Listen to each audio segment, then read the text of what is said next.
राज्यात तालुक्यात तालुक्यात बैठका सुरू आहेत, जिल्ह्यात सुद्धा बैठका सुरू आहेत. गावोचे गावं पुन्हा एकदा मराठा समाज आणि पोरं पिंजून काढायला लागलेत.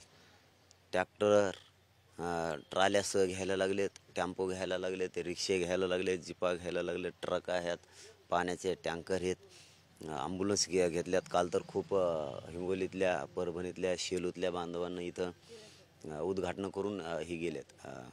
नव्याच ॲम्ब्युलन्स घेतल्यात. गोळ्या औषधं सगळे सज्ज झाले. सरपण घ्यायलेत. कारण सरपण कशासाठी पाहिजे माहिती आहे का?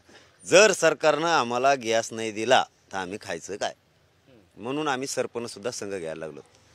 त्याने गॅस नाही दिला आम्हाला की आम्ही चुली पेटणार आणि भाकरी करणार.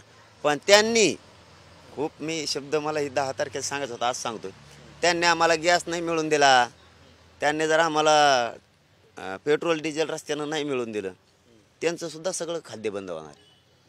मराठ्यांना सुद्धा विनंती आहे, मराठ्यांनी सुद्धा तयारी केली.